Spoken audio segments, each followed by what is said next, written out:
মিয়ানমারের বাংলাদেশ সীমান্ত লাগোয়া রাজ্য আরাকানের মোট ১৭টি শহরের মধ্যে মাত্র ৩টি বাদে সব শহর এখন বিদ্রোহী আরাকান আর্মির নিয়ন্ত্রণে। ওই ৩টি শহর দখলের জন্য তাদের তুমুল সংঘাত চলছে মিয়ানমারের জান্তা বাহিনীর সঙ্গে। নতুন বছরের শুরুতে এসব অঞ্চলও আরাকান আর্মির নিয়ন্ত্রণে যাবে বলে ধারণা করা হচ্ছে।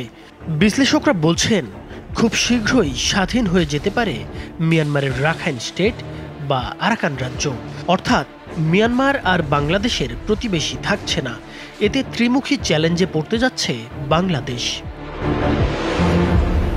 একদিকে বিপুল পরিমাণ রোহিঙ্গা জনগোষ্ঠীর প্রত্যাবাসন, অন্যদিকে আরাকান আর্মির সঙ্গে সম্পর্ক স্থাপন এবং মিয়ানমারের সামরিক জান্তা ও গণতান্ত্রিক ছায়া সরকারের মধ্যে ভারসাম্য রক্ষা সবই এখন বাংলাদেশের জন্য বড় ধরনের চ্যালেঞ্জ। অন্যদিকে চীন, ভারত ও যুক্তরাষ্ট্র আরাকানের উপর মনোযোগ বাড়াচ্ছে। বিশেষ করে চীন আরাকানে বিনিয়োগ রক্ষা করতে চায়। ভারতও দফায় দফায় ওষুধ পাঠিয়ে আরাকান আর্মির মন পেতে চাইছে।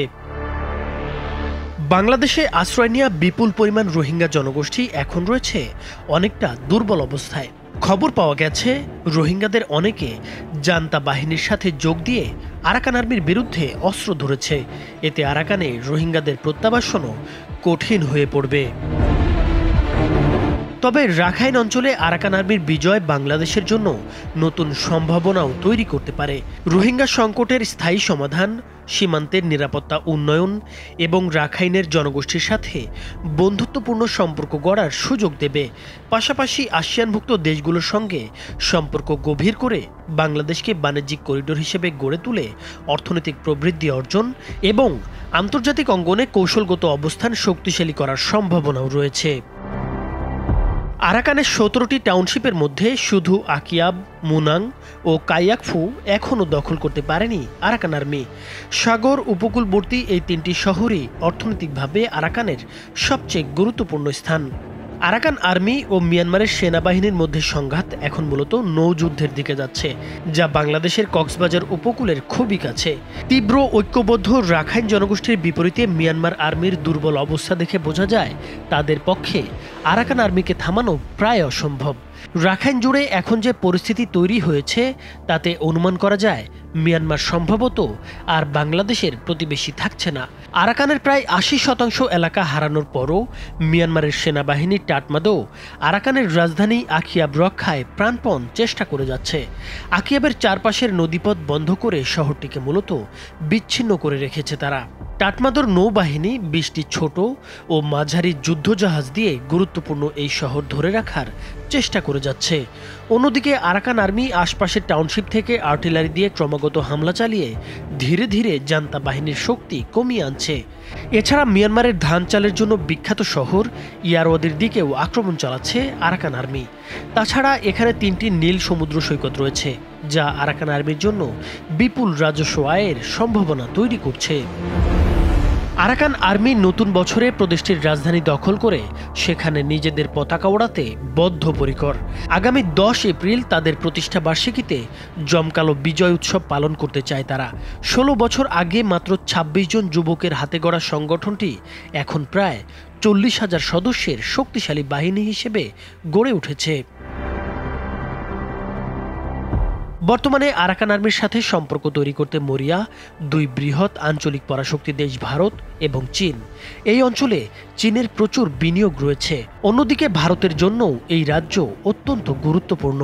কিছুদিন আগে চীন আরাকান আর্মির সাথে আলোচনায় বসে তাদের বিনিয়োগের সুরক্ষার নিশ্চয়তার প্রতিশ্রুতি পেয়েছে। ভারতও এ পর্যন্ত বেশ কয়েকবার আরাকান আর্মির জন্য ঔষধের চালান পাঠিয়ে আরাকান আর্মির সাথে সুসম্পর্ক তৈরির চেষ্টা চালিয়ে যাচ্ছে।